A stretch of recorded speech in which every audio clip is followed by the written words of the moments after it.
어릴 때 친구 집에서 한 글을 보았습니다. 액자에 들어있던 그 글은 만사 형통이라고 아주 멋있게 쓰여 있는 글이었습니다. 어릴 때였기 때문에 그 뜻이 무엇인지 몰라서 한번 찾아보았는데 그 뜻은 모든 일이, 그러니까 만사죠. 그리고 형통, 잘 되는 것, 그러니까 모든 일이 잘 될 거다, 이런 의미를 가지고 있었습니다. 사람이라면 누구나 형통이라는 그 단어, 그 개념을 좋아할 수밖에 없습니다. 자신이 생각한 대로, 또 계획한 대로, 뜻한 바대로 이루어진다면 우리의 삶이 얼마나 행복할까요? 그것을 행복하다라고 생각하기 때문에, 또 성공이라고 생각하기 때문에 많은 사람들이 형통하기 위해서 노력하고 있습니다. 제가 중학생 때 많은 친구들이 이런 생각을 했던 것 같습니다. 내가 노력만 하면 서울대 그냥 갈 수 있지, 그런 생각들이죠. 그런데 고등학생이 되고 조금 현실을 알게 되니까 내가 지금부터 노력하면 그래도 서울은 갈 수 있겠다라는 생각을 합니다.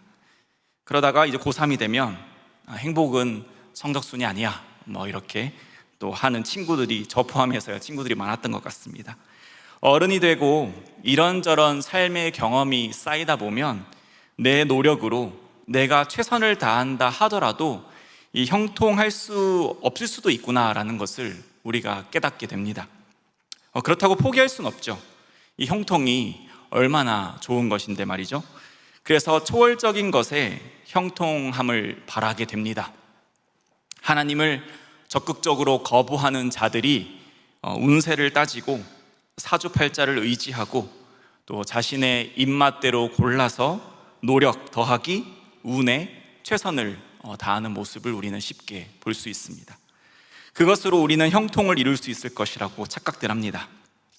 사랑하는 성도님, 형통의 주어가 나이고 그것이 하나님과 무관하게 추구된다면 그것은 우상이고 죄일 뿐입니다. 하나님을 알지 못하는 이들이 형통에 대한 올바른 이해를 한다는 것은 불가능한 일입니다. 그러나 하나님을 아는 자들, 믿는 자들 또한 형통에 대한 올바른 이해가 없다면, 때로는 오해하게 된다면 그것은 심각한 죄의 위험에 노출되어 있는 것입니다. 왜냐하면 하나님을 아는 것이, 예수님을 믿는 것이 나의 형통에 관한 것이라면 하나님께서 나의 주인이 아니라 내가 하나님의 주인이라고 착각하는 것이기 때문이죠. 하나님은 그저 나의 일을 잘 해결해주는, 내가 원하는 형통을 이루어주는 도구로 전락하기 때문입니다.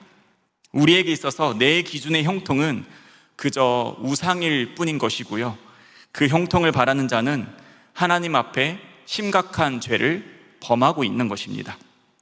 오늘 본문 17절에 보니 내 마음으로 죄인의 형통을 부러워하지 말고 라고 말씀합니다. 죄인의 형통에 대해서 전혀 생각이 없다면, 죄인의 형통에 대해 전혀 부러워하는 마음이 없다면 본문의 저자는 굳이 이것을 기록하지 않았을 것이고 하나님께서도 우리에게 이렇게 계시하지 않았을 것입니다. 그 말은 하나님의 백성들 또한 죄인의 형통을 부러워한다는 것이죠. 앞에서 우리가 살펴본 것처럼 형통은 너무 매력적입니다. 형통은 하나님을 믿는 자나 믿지 않는 자나 이 땅에 발을 디디며 살아가는 자 모두에게 절실한 것입니다. 형통한 대상이 죄인이라 할지라도 그 형통이 너무나도 중요하기 때문에 형통한 죄인을 부러워하는 것이 바로 우리입니다. 아무리 형통하다지만 어떻게 죄인을 부러워할 수 있냐라는 그 생각을 조금 더 해보면 이렇게 생각해 보는 건 어떨까요? 착하다, 선하다, 청렴하다, 그러나 가난하다, 이것과 이기적이다, 약삭빠르다, 불법을 저지를 때가 많다, 그러나 엄청난 부자다. 이 두 가지 중에 어떤 게 매력적으로 들리시고 또 선택할 수 있다면 무엇을 선택하시겠습니까? 물론 극단적인 질문이긴 하지만 이런 질문을 하게 되면 요즘 많은 젊은이들은 아마 후자를 택하지 않을까 싶습니다. 우리의 마음속에도 둘도 보지 않고 그냥 바로 앞에 있는 전자를 선택하리라는 보장이 없죠.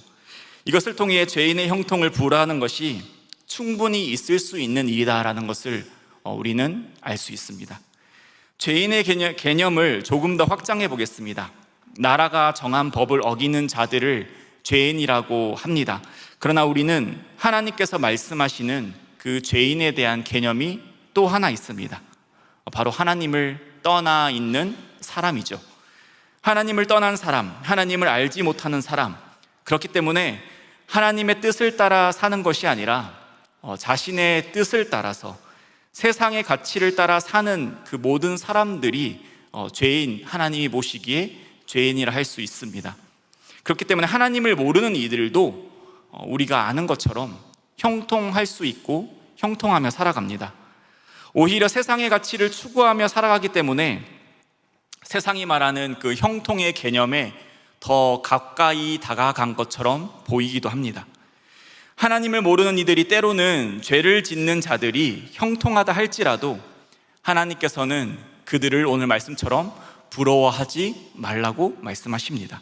이어서 본문은 말씀합니다. 내 마음으로 죄인의 형통을 부러워하지 말고 항상 여호와를 경외하라. 하나님을 경외하라고 말씀합니다. 개역개정에서는 죄인의 형통이라고 번역하였지만 원어로 보면 이 형통이란 단어가 없습니다. 그러니까 직역하면 죄인들을 시기하지 마라 정도가 되겠습니다. 그래서 너는 죄인들을 시기하지 마라, 너는 하나님만을 경외하라 이렇게 되겠죠. 그럼 죄인들과 하나님, 시기하지 마라와 경외하라가 대조를 정확히 이루고 있습니다. 개역개정에서 잘 번역한 것처럼 죄인들을 시기하는 이유는 죄인들이 형통해 보이기 때문입니다. 죄인들의 형통은 아주 실제적입니다. 눈으로 대번 드러나는 것이죠. 우리는 돈을 위해 살아가지 않지만 세상을 살아가기 때문에 돈이 필요하다는 것을 누구나 다 알고 있습니다. 그렇기 때문에 죄인들이 돈에 형통한 것을 보면 우리는 때론 그들을 부러워하게 됩니다. 그것이 얼마나 가치 있는지 또 얼마나 매력적인지 우리가 잘 알기 때문이죠. 당장 내 입에 들어가는 음식, 내가 입고 있는 옷, 내가 누릴 수 있는 이 모든 것은 현실적이고 우리가 살아가는데 아주 직접적이기 때문입니다. 돈뿐만 아니라 세상에서 말하는 성공, 또 높은 자리에 오르는 것, 자녀의 형통 등 많은 것들을 쫓으며 사람들은 살아갑니다. 하나님을 섬기며 살아가는 것이 아니라 이것을 이루기 위해서 모든 것을 쏟아부으며 마침내 이것을 손에 움켜쥐는 자들이 분명히 있습니다. 많은 사람들이 형통을 이룬 자를 부러워하고 그들을 목표 삼아서 또 끊임없이 그 형통을 위해 달려가고 있습니다. 그것이 우리가 살아가는 이 세상이죠. 우리도 이런 세상의 풍조에 영향을 받아서 그들이 부러울 때가 있습니다.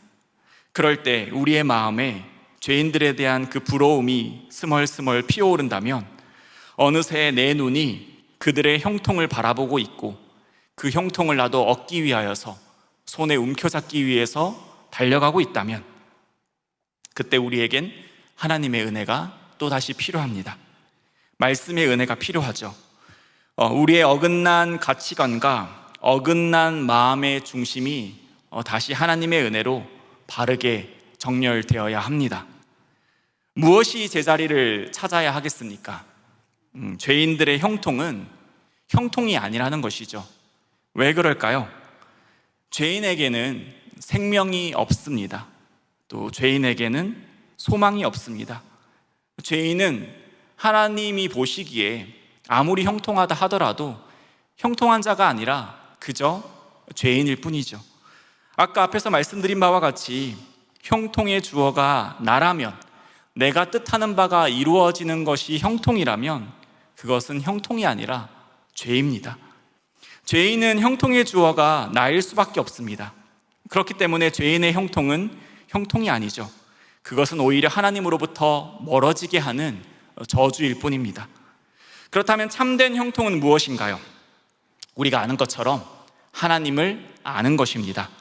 하나님을 알아서 하나님만을 경외하는 것이죠. 나의 뜻을 위해 사는 것이 아니라 하나님의 뜻을 위해 살아가는 것, 그것이 바로 우리가 아는 형통입니다. 그럼 그것이 왜 형통일까요? 왜냐하면 하나님께서 우리의 창조주시기 때문이죠. 또 하나님께서 우리의 생명이시기 때문입니다. 하나님께서 우리의 존재의 이유이시기 때문이죠. 그렇기 때문에 17절에서는 죄인의 형통을 부러워하는 것과 하나님을 경외하는 것을 대조하고 있는 것입니다. 죄인의 형통이 아니라 하나님을 경외하는 것이 바로 형통이라는 것입니다. 또한 18절 말씀을 보겠습니다. 우리 이 말씀 한번 같이 읽도록 하겠습니다. 정령이 내 장래가 있겠고 내 소망이 끊어지지 아니하리라. 네, 하나님을 경외하는 자에게는 정령이 장래가 있습니다. 원어로 한번 직역을 보게 되면 우리에게 분명 마지막이 있습니다. 끝이 있다라는 겁니다. 이 마지막과 끝은 형통이랑 거리가 멀어 보입니다. 이것이 우리와 무슨 상관일까요? 하나님의 백성에게는 이 마지막 또 끝은 허무한 것도 아니고 실패한 것도 결코 아닙니다. 우리의 마지막과 끝은 우리의 소망의 결과입니다. 그러면 우리의 소망은 무엇일까요? 우리가 믿는 분, 우리의 구원자 되시는 예수 그리스도께서 이 땅에 다시 오시는 것입니다. 이 땅에 다시 오실 때 예수님을 믿는 자, 그리스도 안에 있는 자들에게 영생을 주신다라는 그것이 바로 우리의 소망이죠. 우리는 영광스러운 몸으로 호련히 변화되어서 하나님과 영원토록 안식을 누리며 살아간다라는 것이 바로 우리의 소망입니다. 이것이 우리의 소망이고 우리가 누리고 있는, 또 우리가 누리게 될 형통인 것입니다. 여기서 재밌는 표현이 있는데 소망이 끊어지지 아니하리라 입니다. 소망이 사라지지 아니하리라, 아니면 소망은 없어지지 아니하리라 라고도 할 수 있을 텐데 왜 끊어지지 않는다라고 굳이 표현을 했을까요?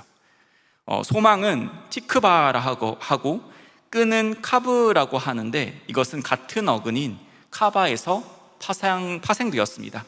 이 카바의 뜻은 무언가를 간절히 끈기 있게 바라며 기다리다라는 의미를 가지고 있고, 또 줄이나 끈을 묶다, 합치다, 꼬다라는 그런 의미도 가지고 있습니다. 이 개념이 여호수아에 등장하는 그 기생 라합의 이야기에서 등장합니다. 기생 라합은 이스라엘의 정탐꾼을 숨겨주었습니다.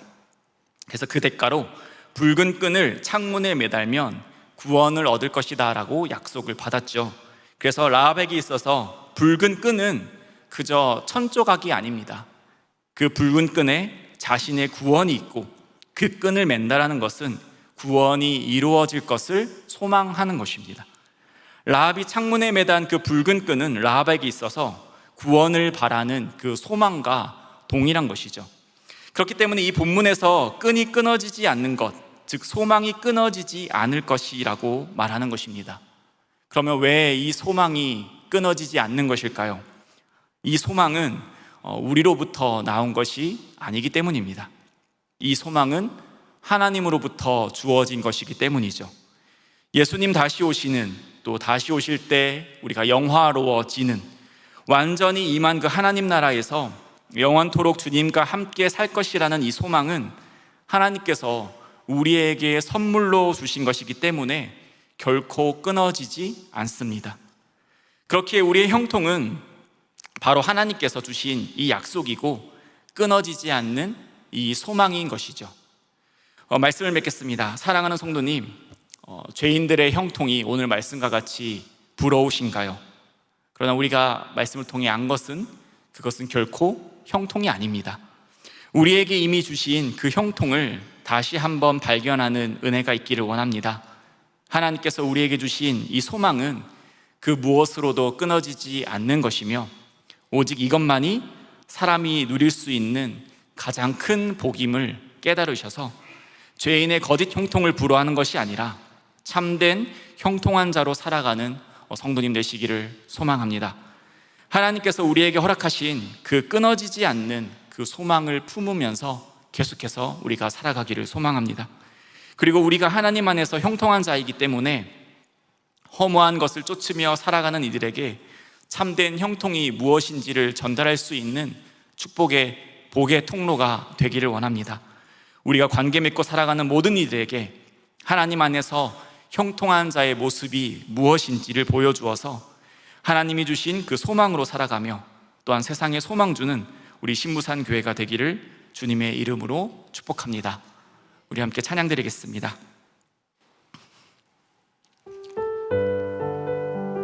우리 하늘 소망이라는 찬양인데요, 우리 가사를 생각하시면서 함께 찬양하면서 우리 고백하도록 하겠습니다.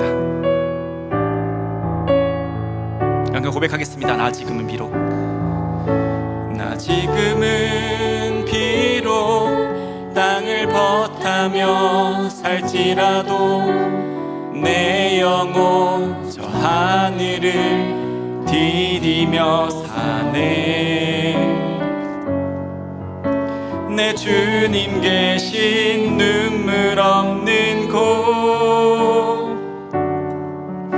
저 하늘에 숨겨둔 내 소망이 있네. 보고픈 얼굴들, 그리운 이름들 많이 생각나.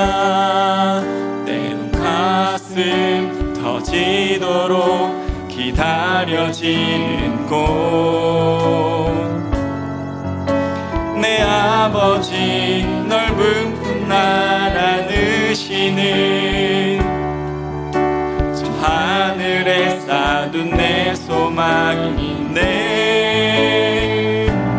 님 그 나라에 이를 때까지 순례의 걸음 멈추지 않으며 어떤 시련이 와도 나 두렵지 않네. 주와 함께 걷느니. 우리 함께 한 번 더 고백하겠습니다. 나 지금은 비록, 나 지금은 비록 땅을 벗하며 살지라도 내 영혼 저 하늘을 디디며 사네. 내 주님 계신 눈물 없는 곳, 저 하늘에 숨겨둔 내 소망이 있네. 보고픈 얼굴들, 그리운 이름들 많이 생각나. 때론 가슴 터지도록 기다려지는 곳, 내 아버지 넓은 품날 맞으시는 저 하늘에 쌓둔 내 소망이 있네. 주님 그 나라에 이를 때까지 순례의 걸음 멈추지 않으며 어떤 시련이 와도 나 두렵지 않네. 주와 함께 걷느니. 우리 한 번 더 고백하시죠. 주님 그 나라에, 주님 그 나라에 이를 때까지 순례의 걸음 멈추지 않으며 어떤 시련이 와도 나 두렵지 않네. 주와 함께. 우리 마지막으로 한 번 더 고백하겠습니다. 주님 그 나라에 이를 때까지 순례의 걸음 멈추지 않으며 어떤 시련이 와도 나 두렵지 않네. 주와 함께 걷는 이 길에. 우리 함께 말씀을 생각하시며 기도드리겠습니다. 사랑하는 성도님, 부끄럽지만 솔직히 저는 오늘 말씀과 같이 죄인들의 형통이 부러울 때가 참 많은 것 같습니다. 하나님께서 주신 소망을 망각하고 또 이 땅에 마음을 뺏겨서 부러워할 때가 참 많은 것 같습니다.